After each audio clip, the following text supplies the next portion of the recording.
On this episode, the unconventional publicist, my girl Terrell MOCCA King, stops by. Let's go.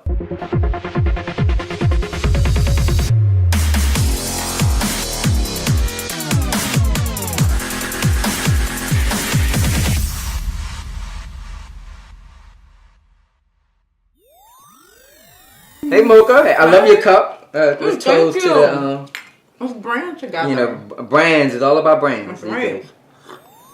And speaking of brands, I remember, I've known you since I was a kid. We kind of grew up together. Our families were tight since we were both little tiny weenies. Mm-hmm. And in the business, you've always kind of talked to me about my brand and, just being present and exposure and putting out there and getting out of my own way in terms of, putting myself out there because I'm a creative and I'm more comfortable behind the camera than in front of the camera. Right.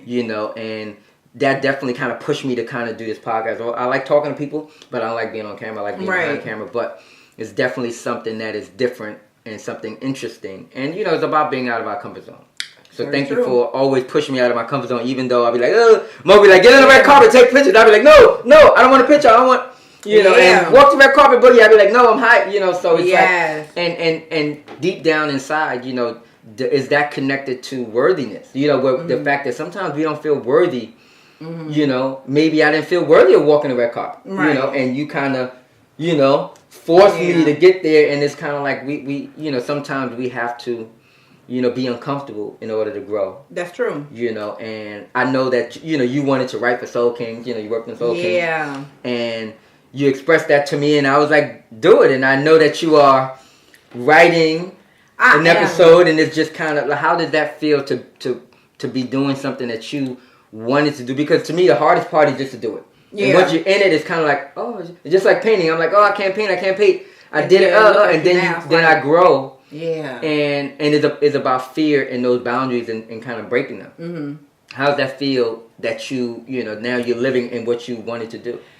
I don't know. It's like such an amazing feeling because you know how they always say, and I don't even want to get spiritual, but like what God has for you. It's like these things that I'm able to do now are things that I've always known when I was a kid that I was going to kind of be doing and things I wanted to do. I've been writing since the 4th grade. I remember my teacher sent home a letter to my mom and gave me an F and said I copied this poem out of a book. Really? Because it was that good? Yeah, it was that good. And my mom said, had to write her back and say, I was right here when she did this thing like 5 minutes because I wanted to go outside and play. Right. And ever since then, I have been writing. Then I started writing short stories. I used to write the poems for the honors English class when I was in high school. I got published in a book. I don't even know what book it was, but that's what they were doing back then.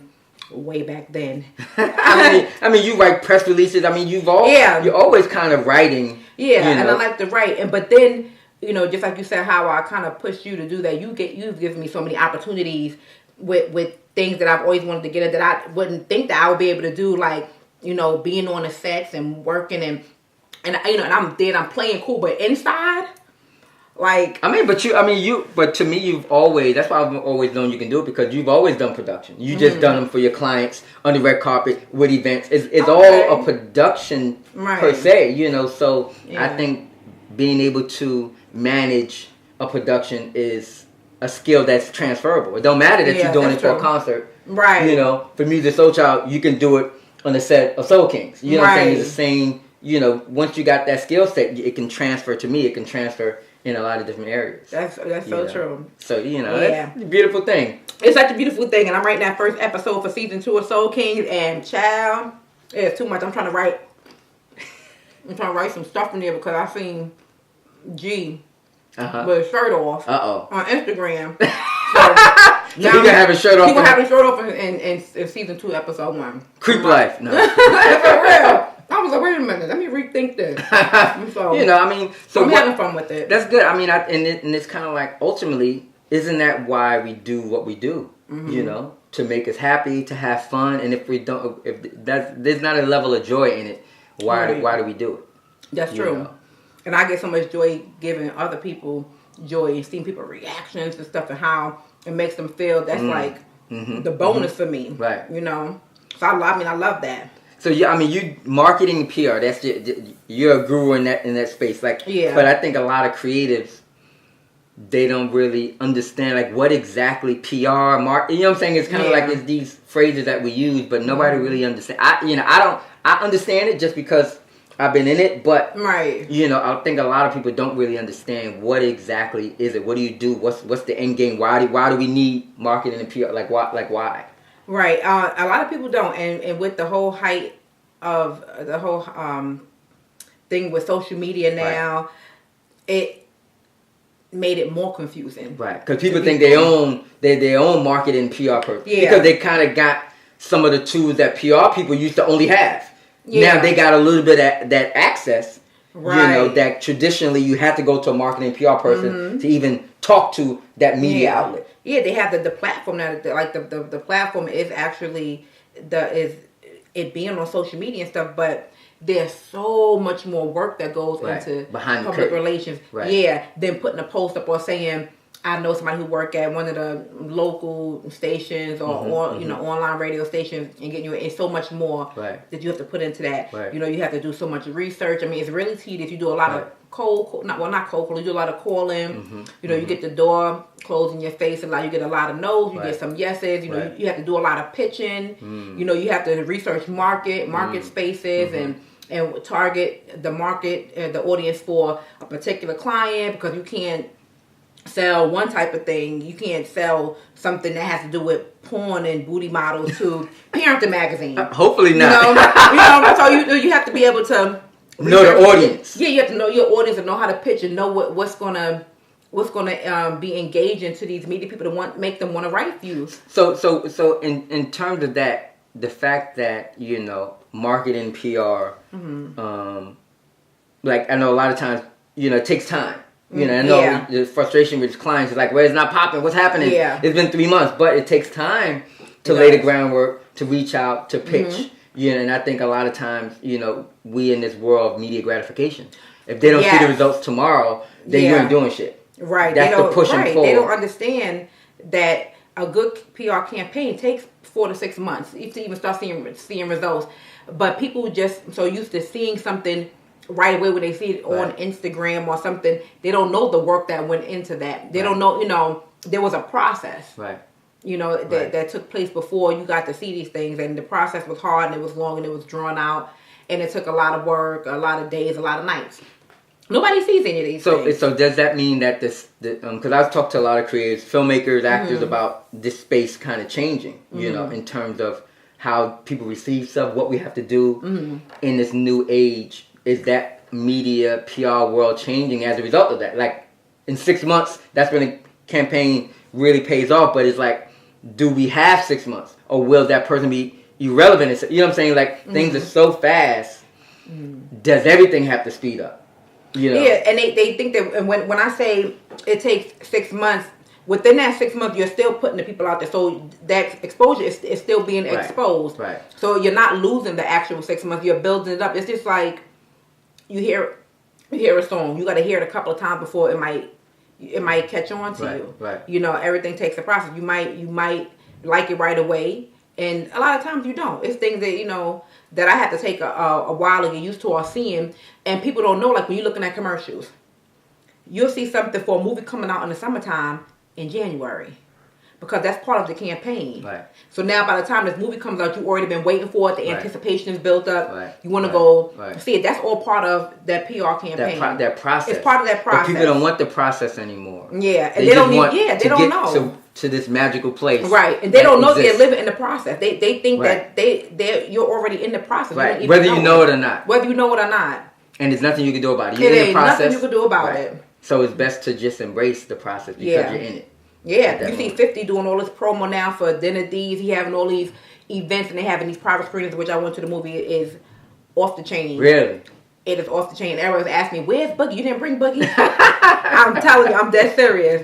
I was seeing people. I was like, I just got in town. I just found out. I got the invite. I went, but what they're doing and all the press that they're doing, that's part of the process. Right. They didn't just throw the movie out. Right. A lot of people, they don't want to wait. They want to just throw their projects out. But here's the thing. Once you just throw your project out there, who's going to even know it's there? Right. It's pointless. Then it's gone. Because things come out so quickly. Exactly. And a lot of people get mixed up with the difference between public relations and then you have marketing. What's the difference? The difference is once money is exchanged, it's not public relations anymore because public relations is earned media. Public relations is earned media. Yeah. What do you mean by earned media? Earned media is like, okay, say we sit down, say for instance, with Soul Kings. And I want to get the press to come out. I have to get a pitch. I have to write something that's going to make these press people want to write about it because just as well as I'm pitching, there's hundreds of other people pitching to these. They're not just waiting for my one email. Right. And I've been telling people that's like, they have to open my email amongst thousands of other emails every single day. And what makes them want?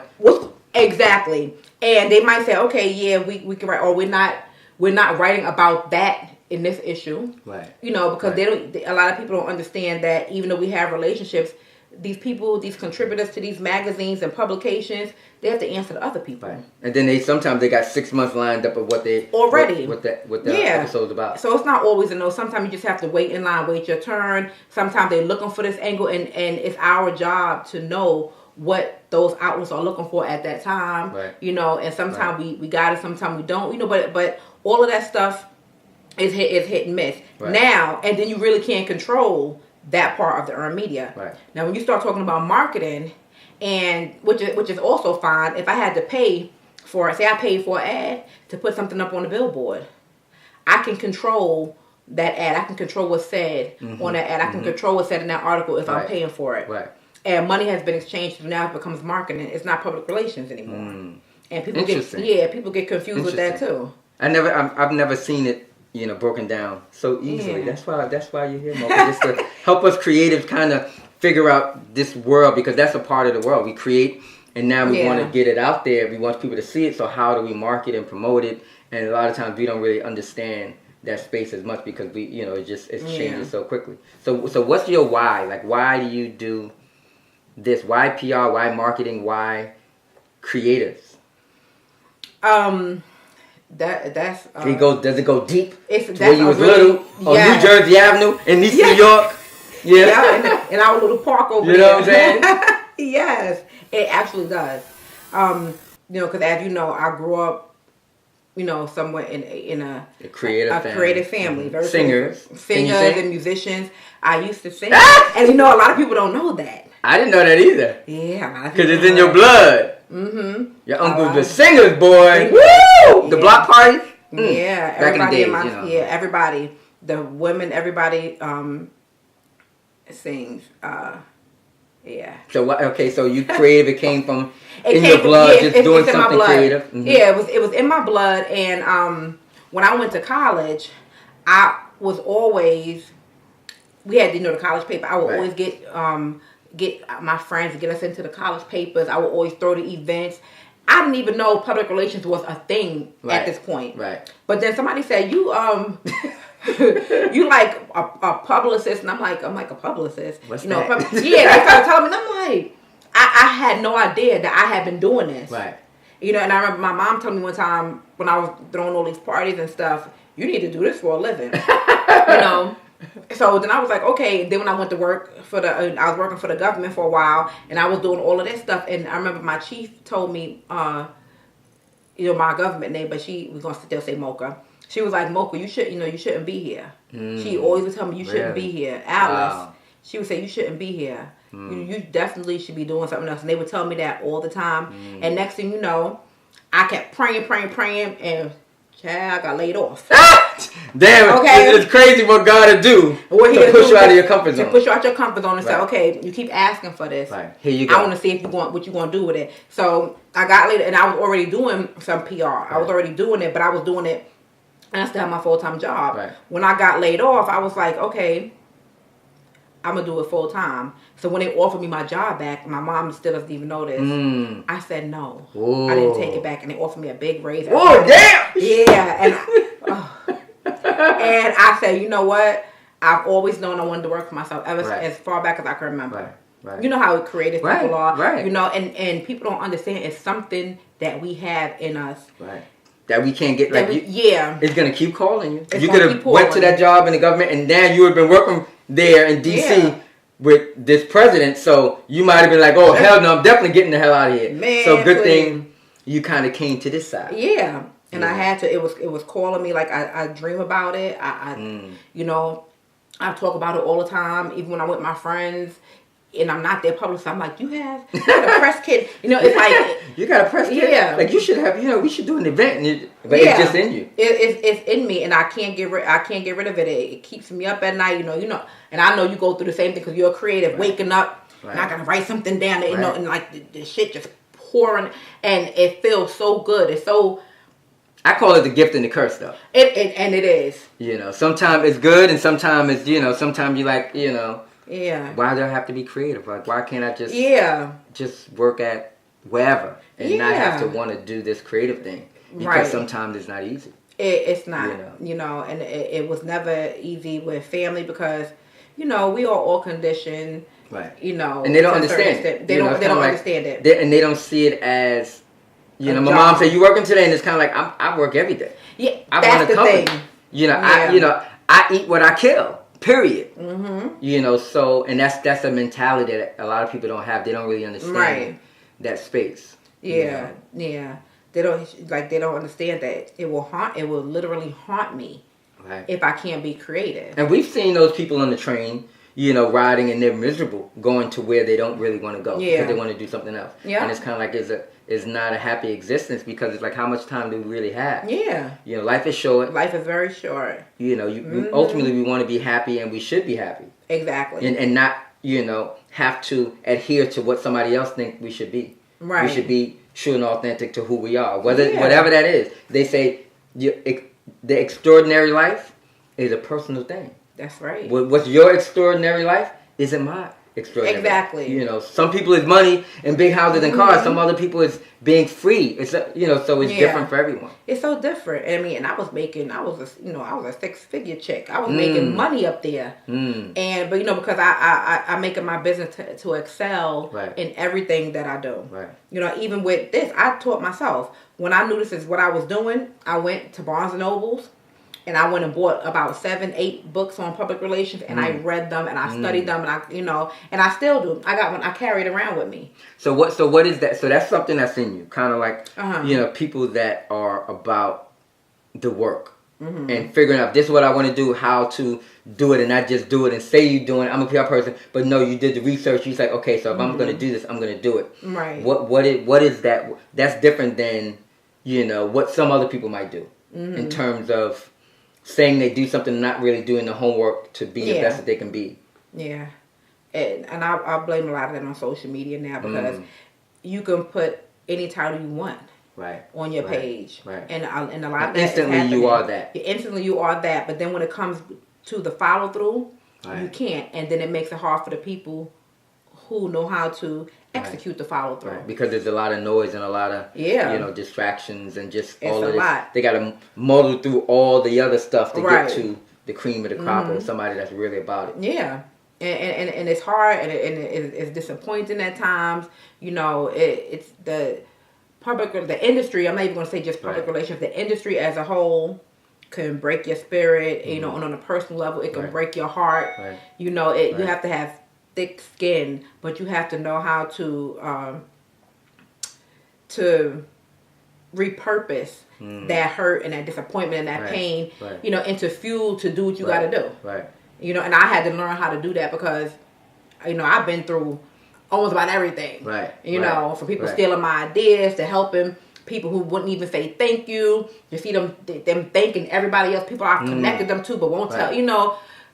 It's a whole list of things. Very thankless business. It's very thankless. People have really short memories. Yeah. Of what you did for them. Yeah. Or how, so how do you, so what kind of feeds you, I know sometimes you probably are a publicist, marketing person for someone, but probably also their therapist, because creators are very, sensitive, emotional. It's just kind of like, and ultimately you are trying to build them up, and sometimes it's not just their career, sometimes it's their self-esteem. Yeah. So what is that like for you, and if it's true at all? To be that, all of those things to your clients, because you ain't just whether you helping them in their relationship, so you probably done a plethora of things that aren't under the banner of a PR person. I have. So. And it has a lot to do with me as a person. Right. That's who I am as a person. Right. That's something that is also a gift in her. It's something I can't cut off. Right. Even as many times as I got knocked down, I go right back out and do the same Right. shit, helping Right. somebody for free, giving somebody advice. Right. You know, because that's Right. just who I am. Right. Yeah, as a person, and as therapeutic as it is for the people I'm helping, it's therapeutic for me as well. Right.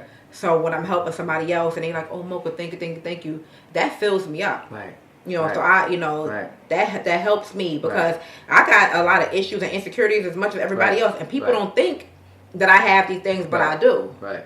You know, and you know, it's like when with helping them, I'm helping myself at the same time, and you know, and then sometimes they'll help me, and they'll like even like with you, and give me opportunities and pay it forward. I'm all about paying it forward because people have given me chances. Right. Right. You know, people have put their trust in me with their projects and stuff and let me do things. So when I see somebody that need the help, if I think, you know, that they're serious about it, I like to pay it forward because all those blessings come back. Right. You know. Right. So I mean, so that's ultimately, you know, and for me is this business and what I do is about service. Mm-hmm. You know, and how I can help and inspiring and all of that kind of, you know, fancy, you know, soft, mushy words, but you know, ultimately, you know, giving back and inspiring people because, you know, they ultimately inspire us. It's kind of like we kind of just one of the reasons why I started this podcast is because we kind of need each other. It's kind of like we constantly have to lean on somebody. Sometimes we strong and somebody can lean on us. Sometimes we ain't. Right. And we got, you know, so being able to have that push and pull with creatives and understanding that we know what it is. We know how it is. We get it, and we understand each other, and that we're here for each other. You know. Yeah. That's those true. moments. Because, you know, you're very inspiring. You know, as laid back, and if y'all know Boogie, you already know that he's reserved. Yeah. But he's very, in that reservation, he's very inspiring. You know, like I come here, like I was telling him when I first got here, I've been knowing Boogie my whole life. As many times as I come in here, I'll come in here like I've never seen any of this stuff before. Anyway. Yeah, and then I'll take things like the boards and they can't see that stuff. Oh yeah, they can't see it, but like he's like the organized king. Like these things he does, and I'll go, damn, that's dope. And I'll go home and I'll do it. I mean, you know, it's you know, and I always kind of, and it's a journey. You know, we talk about that all the time. That it's not a destination; it's a journey. And this journey, we have so many people that been a part of our journey, that we'll be a part of their journey, and it's just kind of something that's just kind of so beautiful to be able to kind of share. You know, even without sharing with people. You know, you're sharing without even, you know. So I kind of, that's one of the reasons why I wanted to kind of, you know, talk. You know, share with people. You know, I always wanted to be what I always wanted to someone else. You know, so be somebody that somebody can talk to, creatively build with, and just have a place where creatives can just be creatives. Exactly. You know? They say you got to be the change that you want to see. Yes. Yeah. So what's next for MOCCA? I know you're writing Soul Kings season 2. You know, I'm excited about Soul Kings. You know, you're doing all your marketing PR with some new clients. You know, you are a brand. You know, you've always been such a brand champion, you know, for other people's brands, you know, so, and now you're owning your own brand, even though you really kind of shy away from it. Where did that come from? Because I kind of, you know, you always tell me not to shy away from it, but then you shy away from it, you know. Yeah, that is so weird. That is so weird for me because I do that. I push my clients and I push them, you got to brand yourself, da-da-da. And at the same time I want to brand myself, I'm very awkward on the other side. Right. So, you know, like on red carpets, if we're taking pictures, people, like, even when I'm out with one of my clients, like Music Soul Child, and somebody would say, MOCCA, I want you to get in the picture. And automatically in my head, I'm like, what you want to take a picture of me for? So, and I'm like, he's like MOCCA, and I'm like, okay, then I'm saying like, oh, you know, it just it gets weird. And that's one of the things that you kind of pushed me. I used to be, I was very uncomfortable. Yeah. So in that, it sounds like you were uncomfortable. So where's that uncomfortableness come from that's in us to not, we want to do the work and we kind of want to be behind the scenes, the puppet master making shit happen. But when the spotlight is put on us, we kind of like, we kind of, so what, I still don't know where it kind of comes from. I don't know either. And that's why I always tell, like a lot of my friends that MOCCA and Terrell are two different people. When I became MOCCA, and I had spoke to my mom about this because she was like, I changed my name. I'm like, mine's just a nickname. Right. But when I became MOCCA is more of an extrovert. She's out there, she's doing her thing. But when I come home and I turn back in Terrell is on the couch. You know, I'm kind of like, you know, that's a good analogy. Yeah. Because I'm the same with me. Exactly. Michael, and Boogie Vision, this is Boogie Vision. Right. Michael is like, you know, reading the word, you know, just kind of painting, you know. Exactly. And just being, you know, spending more personal time. Because that's what I'm more into. You know, but you know, we need both. We need Beyonce and we need Sasha Fierce. You know what I'm saying? So exactly, it's just like that, and you know, and it's about, you know, trying to be present, and I like to be present. You know, I like to be in the spotlight when it's serving the purpose, and sometimes it's fun, but I don't want to be. You don't want that to be who you are, because some people, that's what they can't turn it off. Yeah, I want to be able to leave and come home and relax. I don't want, you know, to be followed or to be, you know, I don't know what it is, but something about it that I'm going to say that it kind of scares me. Okay. You know, about that, and reading the blogs and how they just attack people, you know, just right. I'm just like, their life is the show. The show is their life. Yeah. You know, and the whole, you know, and basically now where we're going is life is a stage. Right. And it's kind of like, we're all on a stage. Yeah. And that's ultimately just because of social media and where, you know, how things are moving. You know, everybody's on the stage, and so everybody's constantly performing. All the time. You know, and then some people are performing to the point where they don't know how to not perform.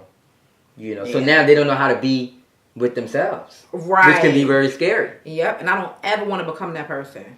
You know, and people that know me, I've been the same way all the time. I don't, you know, I mean, I grow as a person, but my personality, this is who I am. This is what you're going to get all the time. I'm going to be very honest. I'm not trying to take nobody for their money. You know, I'm trying to help. But of course, I want to get paid because I have to. You want to get compensated. Yeah. You know, we got to know our worth in this business also. Yeah, you got to, because people, you know, they want you to. One of the biggest challenges we have as public relations professionals is people not wanting to pay. Right. You know, I'm like, when you figure out how to. So what is that? Because that's the thing. I feel like a lot of times people don't value PR. I think they value marketing a little more, which is why when you kind of separated the two, I was like, that's interesting, because they don't really value PR. They value marketing because they can see it, the billboard, but they don't really value PR. So what is that? But I think part of it is that they don't really understand it. They don't understand. They don't understand that. When you have a good PR person or a good PR platform, those are the things that are used for the managers or for booking agents to get you those jobs, to get you that money. Right. Okay. Right. People have to know who you are. Nobody's going to pay to come out see somebody they don't know. Right.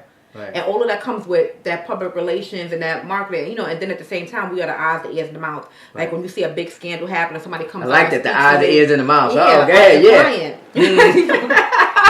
Hey! The eyes, the ears, and the mouth. Yeah. You know, people come on, speak on their behalf. Those are their publicists. And the thing is, people probably, I think the only time they see the value is in the scandal.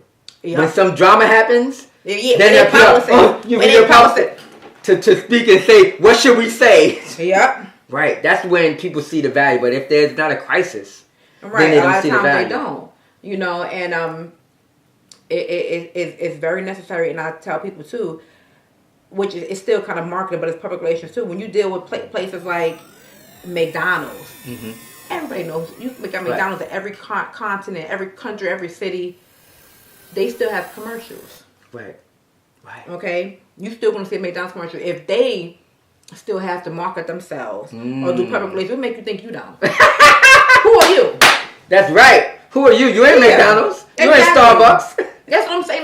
Like these things are needed because the only way you're gonna become a household name or people to know you, it has to be put out there, and you have to know how to do that. Right. Everybody. You have to control the narrative. Yeah, exactly. So what they do is they constantly control the narrative that they want to control. Yeah. You know, so we have to, especially in this social media age, we have to control the narrative because. Or somebody else is going to control it. Some people that don't even know you might control it. Oh my goodness, they out there, and that's where you need when that happens, your publicist has to know. You know, they know how to spin that. Right. Right. You know, because it's not always going to be good. Right. But you have to know how to spin it and make it work, or wait for it to die out or whatever. Right. But we research how to make those things happen. You know, you can't just go out and blurt out and be, you know, because you become the bad guy. Right. You know, we're also a filter between you and the public. Right. Because you don't know what to say. Sometimes it's for emotion, and you have to kind of be able to step back. Yeah. And let somebody else be the voice in the ears and the mouth. Right? In the mouth. Yeah, because once you might say one thing and the media will take it and... Ooh, if you don't know how to say it the right way. But I can come out and say that same exact thing and they can say, oh, his publicist is a bitch. Hey, let me take that. Right. Because we don't need that on the client because, you know... Because that will stay on the client forever. Exactly. Yeah. You know. Yeah, there's so many different facets to public relations and it gets lost in an Instagram post. And what people forget, not don't understand, is that public relations been around way longer than the internet. That's true. Okay, so this been going on before the internet. So social media is not public relations. That is something a tool that we use. Right. You know, it's a necessary evil these days. Right. And some people have a tool and you don't know how to use it properly. Yeah. And it helps because now we can reach people that we wouldn't even be able to reach back in the day. Just like this. I could talk to somebody in Macedonia right now if I wanted to, you know, and get the news over there.